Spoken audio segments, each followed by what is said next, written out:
What's up everyone? So welcome back to my YouTube channel. നമ്മൾ ഇന്ന് ഏറ്റവും പുതിയ ഡൊമിനാർ 400ന്റെ ഒരു ചെറിയ വാക്ക് അറൗണ്ട് റിവ്യൂ ചെറുതായിട്ട് നമ്മൾ റൈഡ് ചെയ്തേക്കുന്ന ഒരു റിവ്യൂ ആണ് നമ്മൾ കാണുന്നത്.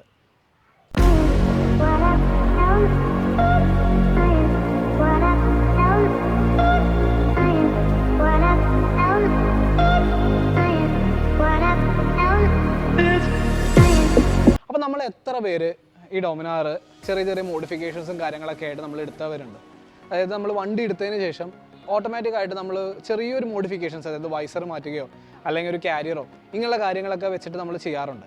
പക്ഷേ കമ്പനി തന്നെ അങ്ങനെയുള്ള കുറച്ച് മോഡിഫിക്കേഷൻസ് ഒക്കെ ആയിട്ട് ഇറക്കിയിരിക്കുന്ന ഒരു മോഡലാണ് നമ്മൾ ഈ കാണുന്നത്. ഡൊമിനാർ 400ന്റെ ടൂറിംഗ് മോഡായിട്ടുള്ള വണ്ടി 2019 ഇറങ്ങിയ ഡൊമിനാറിൻ്റെ UG മോഡൽ തന്നെയാണ് ഈ കാണുന്നത്. എഞ്ചിനൊക്കെ സെയിം തന്നെയാണ്, DOHC എഞ്ചിനും കാര്യങ്ങളൊക്കെ ആയിട്ട് വന്നിരിക്കുന്ന അതേ എഞ്ചിനും കാര്യങ്ങളായിട്ടുള്ള വണ്ടി തന്നെയാണ്. എക്സ്ട്രാ ആയിട്ടുള്ളതെന്ന് പറഞ്ഞാൽ ഒരു ടൂറിംഗ് സ്പെക്ക്, അതായത് ടൂറിംഗ് എന്നുള്ള ഒരു കോൺസെപ്റ്റിൽ വേണ്ടിയിട്ട് കുറച്ച് ചേഞ്ചസും കാര്യങ്ങളൊക്കെ വരുത്തിയിട്ടുള്ള ഒരു മോഡൽ മാത്രമാണിത്. സോ ഫ്രണ്ട്സ്, നമുക്ക് ഇതിൻ്റെ ടൂറിംഗ് ആസ്പെക്റ്റിലേക്ക് നമുക്കൊന്ന് കടക്കാം. നമ്മൾ ഫ്രണ്ടിൽ നിന്ന് നോക്കുമ്പോൾ ഭയങ്കരമായിട്ട് നമുക്ക് സ്ട്രൈക്കിംഗ് ആയിട്ട് തോന്നുന്നത് ഇതിൻ്റെ ആ ഒരു വിൻഡ് വൈസറും അതേപോലെ ഹാൻഡിൽ ഗാർഡുമാണ്. അപ്പോൾ ഞാനൊരു 50 കിലോമീറ്റേഴ്സ് പില്ലിയണ വെച്ചിട്ടാണ് ഇപ്പോൾ ഒന്ന് റൈഡ് ചെയ്തിട്ടുള്ളത്. അപ്പോൾ ഇത്രയും റൈഡ് ചെയ്തിട്ട് എനിക്ക് വൈസർ ഭയങ്കര യൂസ്ഫുൾ ആയിട്ട് തോന്നി. കാരണം വിൻഡ് ബ്ലാസ്റ്റും കാര്യങ്ങളൊക്കെ അടിക്കുമ്പോഴും നല്ലൊരു എയറോഡൈനാമിക് ആയിട്ടാണ് ഇത് പോകുന്നത്. അതേപോലെ തന്നെ ഇതിലത്തെ ഹാൻഡ് ഗാർഡ് ആണെങ്കിലും അതെ, അത്യാവശ്യം നമുക്ക് കാറ്റിൻ്റെ ഒരു രീതിയിലൊക്കെ അടിച്ചു കഴിഞ്ഞാൽ നമുക്കിപ്പോൾ ലോങ് ടൂറിങ് പോകുമ്പോൾ തണുത്ത കാലാവസ്ഥയിലൊക്കെ പോകുമ്പോൾ നമുക്ക് ഭയങ്കര യൂസ്ഫുൾ ആയിട്ടാണ് ഈ ഒരു ഹാൻഡ് ഗാർഡ് വരുന്നത്.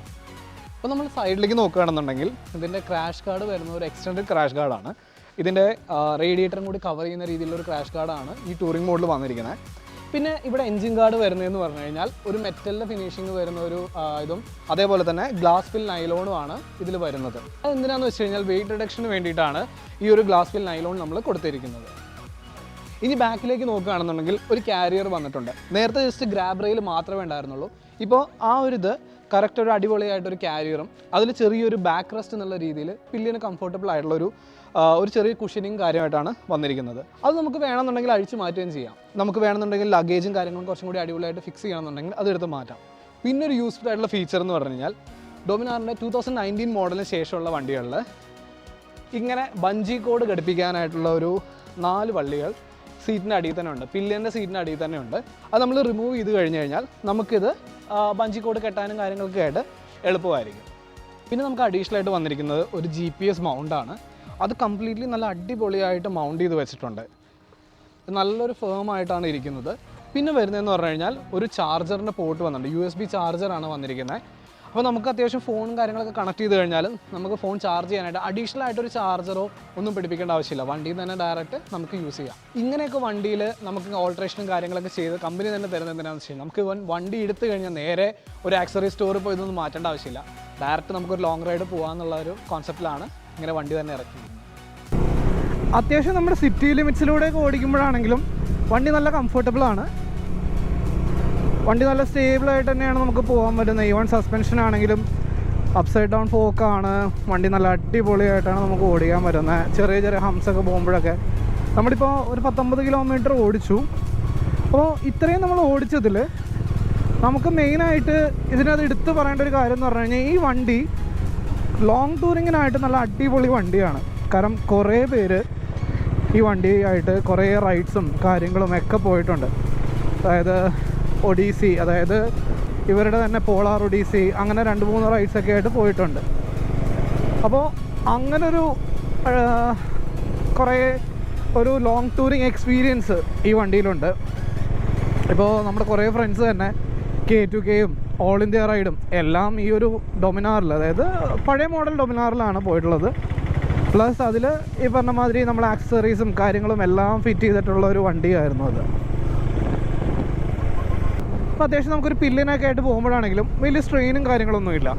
ഇപ്പോൾ എനിക്ക് തോന്നിയൊരു സജഷൻ എന്ന് പറഞ്ഞു കഴിഞ്ഞാൽ വേണമെന്നുണ്ടെങ്കിൽ നമുക്കൊരു ഹാൻഡിൽ ബാർ റൈസർ വയ്ക്കുകയാണെങ്കിൽ കുറച്ചും കൂടി ഒരു അപ്രൈറ്റ് പൊസിഷൻ ആക്കാം. പക്ഷേ കൂടുതൽ ആൾക്കാർ സജസ്റ്റ് ചെയ്യുന്ന ഈ ഒരു പൊസിഷനാണ്. അതായത് സ്റ്റോക്ക് കണ്ടീഷൻ തന്നെയാണ്. സ്റ്റോക്ക് കണ്ടീഷനിൽ വരുമ്പോൾ ചെറിയൊരു ലീനുണ്ട്. പക്ഷേ ആ ലീൻ എല്ലാവർക്കും ഇഷ്ടപ്പെടണമെന്നില്ല. ചിലവർക്കൊരു കുറച്ചുകൂടി ഹൈറ്റ് വേണമെന്ന് തോന്നിക്കുന്ന ആൾക്കാർക്ക്, അല്ലെങ്കിൽ ഇതിൽ ഹൈറ്റ് കൂടുതലുള്ള ആൾക്കാർക്ക് ലീൻ കുറവ് വേണമെന്ന് ഫീൽ ചെയ്യുകയാണെന്നുണ്ടെങ്കിൽ ഒരു ഹാൻഡിൽ ബാർ റൈസറും കൂടി വെക്കുകയാണെന്നുണ്ടെങ്കിൽ വളരെ നന്നായിരിക്കും. അപ്പോൾ നമ്മുടെ കൂടെ 2017 ഡൊമിനാർ എടുത്തിട്ടുള്ള എൻ്റെ ഒരു ഫ്രണ്ട് ഗിയറപ്പ് വിച്ചു പ്രവീൺ കൂടെയുണ്ട്. അപ്പോൾ നമുക്ക് പ്രവീണിൻ്റെ വണ്ടി ഒന്ന് ജസ്റ്റ് ചെക്ക് ചെയ്ത് നോക്കാം. അതേപോലെ തന്നെ പ്രവീൺ 2 വണ്ടി യൂസ് ചെയ്തിട്ടുള്ള ഒരു റൈഡറാണ്. അപ്പോൾ പ്രവീണിൻ്റെ ഭാഗത്ത് നിന്ന് എന്താണ് ഈ വണ്ടീനെ കുറിച്ച് പ്രവീണ് പറയാനുള്ളതെന്ന് നമുക്ക് നോക്കാം. അല്ല, ബേസിക്കലി നമ്മൾ ഈ വണ്ടി എടുക്കുന്ന സമയത്ത് ഒരു ആക്സസറീസും ഉണ്ടായിരുന്നില്ല. ആകെ ജസ്റ്റ് ഒരു ക്രാഷ് കാർഡ് മാത്രമേ ഉണ്ടായിരുന്നുള്ളൂ. അപ്പോൾ ഞാനാണേലും ഈ വണ്ടിയിൽ ഫസ്റ്റ് ഫിക്സ് ചെയ്ത് സാഡിൽ സ്റ്റേയും അതുപോലെ തന്നെ ഹാൻഡിൽ ബാർ റേസറും ഒക്കെയാണ്. ഇതിൽ ഹാൻഡിൽ ബാർ റേസർ വരുന്നില്ല, പക്ഷേ കുറച്ചും കൂടെ അപ്രൈറ്റ് ആയിട്ടുള്ള ഒരു പൊസിഷൻ നമുക്ക് ഓടിക്കുമ്പോൾ ഒരു ചെറിയ ഫീൽ. അതെ അതെ അതെ. അതുപോലെ തന്നെ ഇത്രയും ആക്സസറീസ് അടക്കം ഈ വണ്ടി വരുന്നതുകൊണ്ട് നമുക്ക് വേറൊന്നും നമുക്ക് ഫിക്സ് ചെയ്യേണ്ട ആവശ്യമില്ല. നമുക്ക് ആ വണ്ടി ഡയറക്റ്റ് എടുത്തിട്ട് നമുക്ക് ഇപ്പം ലഡാക്ക് പോകണമെങ്കിൽ ഡയറക്റ്റ് ലഡാക്ക് പോകാം, നേപ്പാൾ പോകാം, ഭൂട്ടാൻ പോകാം. നമുക്ക് ഇതൊക്കെ കമ്പനി ഫിറ്റഡ് അല്ലല്ലോ, നമുക്ക് എക്സ്ട്രാ നമ്മൾ പിടിപ്പിക്കുന്നതാണ്. ഇപ്പം നമ്മുടെ സേഫ്റ്റി പർപ്പസിന് വേണ്ടി നമ്മൾ ക്രാഷ് കാർഡ് വെച്ചിട്ടുണ്ട്. ഇപ്പോൾ ഇത്രയും നല്ലൊരു ക്രാഷ് കാർഡ് നമുക്ക് നേരത്തെ കിട്ടിയിരുന്നെങ്കിൽ ഒരുപക്ഷെ നമ്മളും എക്സ്ട്രാ ഒരു ആക്സസറീസിലേക്ക് പോകത്തില്ല. അപ്പം നമുക്ക് കാരിയർ ആണെങ്കിലും ശരി, നമുക്ക് സാഡിൽ ബാഗ്സ് ഒക്കെ വെക്കാനാണെങ്കിലും നമുക്ക് കാരിയർ ആവശ്യമുണ്ട്. അതുപോലെ നമുക്ക് സാഡിൽ സ്റ്റേ, ഇതെല്ലാം നമുക്ക് ആവശ്യമുള്ള കാര്യം തന്നെയാണ്. ഇപ്പോൾ നക്കിൾ ഗാർഡ്, ഇതെല്ലാം നമുക്ക് വൈസർ, ഇതെല്ലാം അടക്കം നമ്മൾ ആ വണ്ടി വരുമ്പോൾ നമുക്കതൊരു ഫുൾ ഒരു പാക്കേജാണ് കിട്ടുന്നത്. ഇപ്പോൾ എക്സ്ട്രാ അതിന് നമ്മൾ പേ ചെയ്യേണ്ട 5000 റുപ്പീസാണ്. പക്ഷെ അത് നല്ല വേർത്താണ്. നമുക്ക് ഒന്നും തന്നെ ഫിക്സ് ചെയ്യാതെ നമുക്ക് ഒരു ലോങ് റൈഡ് ഈ വണ്ടി നമുക്ക് കൊണ്ടുപോകാൻ സാധിക്കും. എനിക്ക് തോന്നുന്നു നമ്മൾ 5000 കൊടുത്തു കഴിഞ്ഞാൽ ഈ പറഞ്ഞ ആക്സസറീസ് ചിലപ്പോൾ നമ്മുടെ എക്സ്ട്രാ ആയിട്ട് ഫിറ്റ് ചെയ്യുന്നതിൽ അത്രയും 5000 കിട്ടില്ല എന്ന് തോന്നുന്നു അല്ലേ? ഇല്ല, കിട്ടത്തില്ല. ഇതൊക്കെ നമ്മൾ സെപ്പറേറ്റ് വാങ്ങുമ്പോൾ നല്ല കോസ്റ്റ് ആവുന്നുണ്ട്. അത് മാത്രമല്ല നമുക്ക് ഇതിന് സാഡിൽ സ്റ്റേ ഓപ്ഷണലായിട്ടാണ് വരുന്നത് ഈ വണ്ടിക്ക്. അപ്പോൾ അതിന് എനിക്ക് തോന്നുന്നു, എൻ്റെ ഒരു ഓർമ്മ ശരിയാണെങ്കിൽ 850 റുപ്പീസോ 750 റുപ്പീസോ സംതിങ് അത്രേ വരുന്നുള്ളൂ. അപ്പം അതും ഈ പറഞ്ഞ പോലെ ഗ്ലാസ് ഫീൽഡ് നൈലോൺ എന്ന് പറയുന്ന മെറ്റീരിയലാണ്. അപ്പോൾ എന്താ പറയുക, ലൈറ്റ് വെയിറ്റ് ആണ്, നല്ലൊരു മെറ്റീരിയലാണ്, നല്ലൊരു ഫിനിഷുണ്ട്. അപ്പം നമ്മൾ ആഫ്റ്റർ മാർക്കറ്റിൽ നമുക്ക് ഫിനിഷുണ്ട്, പക്ഷേ comparing to after market product cost കുറച്ചുകൂടെ കുറവാണ്. അതെ, എനിക്ക് തോന്നുന്നത് അറൗണ്ട് 3000-4000 റുപ്പീസ് വരും ഒരു ക്രാഷ് കാർഡിന്. അല്ല, ഐ മീൻ സാഡിൽ സ്റ്റേ വരുമ്പോൾ. അപ്പോൾ ഒരു 1000 റുപ്പീസ് ബിലോ അങ്ങനത്തെ ഒരു സംഭവം കമ്പനി തന്നെ തരുമ്പോൾ ശരിക്കും നല്ല വേർത്താണത്. അതെ, അത് മാത്രമല്ല അതിനൊരു ടോട്ടലി ഒരു യുണീക്നെസ് ഉണ്ടാവും, ലുക്കുണ്ട്. അപ്പോൾ നമ്മൾ പ്രവീണിൻ്റെ ഭാഗത്ത് നിന്ന് വണ്ടിയെ കുറിച്ചുള്ള ഡീറ്റെയിൽസും കാര്യങ്ങളും നമ്മൾ മനസ്സിലാക്കി. അപ്പോൾ നമുക്ക് ഈ വണ്ടിയിൽ ഞാൻ നേരത്തെ പറഞ്ഞ പോലെ തന്നെ 2019 വന്നിരുന്ന ആ വണ്ടിയുടെ തന്നെ സെയിം കാര്യങ്ങൾ തന്നെയാണ്. അതായത് എൻജിൻ വൈസ് ആണെങ്കിലും DOHC എൻജിനാണ് വരുന്നത്. ഈവൻ മിറേഴ്സ് കാര്യങ്ങൾ എല്ലാം ഒരു സെയിം തന്നെയാണ് വരുന്നത്. അതായത് സെയിം ടു സെയിം ആണ് ഈ വണ്ടിയിൽ വരുന്നത്. ഡ്യുവൽ ബാരൽ എക്സോസ്റ്റ്, ടയേഴ്സ് ആണെങ്കിൽ MRFൻ്റെ റെവ്സ് ടയേഴ്സ് ആണ് വരുന്നത്. അപ്പോൾ ഈ വണ്ടിക്ക് ഓൺ റോഡ് പ്രൈസ് വരുന്നത് 2,50,000 റേഞ്ചാണ് വരുന്നത്. പിന്നെ 5000 റുപ്പീസാണ്, അതായത് 5000 രൂപയാണ് ഇതിൻ്റെ ആക്സസറീസിന് നമ്മൾ എക്സ്ട്രാ ആയിട്ട് കൊടുക്കുന്നത്. ഇതിന് സാഡിൽ സ്റ്റേക്ക് നമ്മളൊരു 850 റുപ്പീസ് എക്സ്ട്രാ വരുന്നുണ്ട്. അത് നമുക്ക് ഓപ്ഷണലാണ്, കാരണം വണ്ടി വരുമ്പോൾ തന്നെ കിട്ടുന്നില്ല. നമുക്ക് എക്സ്ട്രാ ആയിട്ട് വേണമെന്നുണ്ടെങ്കിൽ നമുക്ക് അതിൻ്റെ കൂടെ തന്നെ ഒരു 850 കൂടി കൊടുക്കുകയാണെങ്കിൽ എടുക്കാൻ പറ്റും. അപ്പോൾ ഈ പുതിയ ഡൊമിനാർ 400ൻ്റെ ടെസ്റ്റ് ഡ്രൈവിനും അതേപോലെ തന്നെ വണ്ടിയുടെ എൻക്വയറീസും കാര്യങ്ങളിലും ഞാൻ ഈ താഴെ കാണിച്ചിരിക്കുന്ന നമ്പറിൽ നിങ്ങൾക്ക് കോൺടാക്ട് ചെയ്യാം. ഡീറ്റെയിൽസ് ഡിസ്ക്രിപ്ഷനിലും കൊടുത്തേക്കാം. അപ്പോൾ ഇതേപോലുള്ള വീഡിയോസുമായിട്ട് ഞാൻ ഇനിയും വരുന്നതാണ്. നിങ്ങളുടെ സപ്പോർട്ട് വളരെ ഇമ്പോർട്ടൻ്റ് ആണ്. അപ്പോൾ വീണ്ടും കാണുന്നവരെ, this is Thumperman signing off. Bye guys.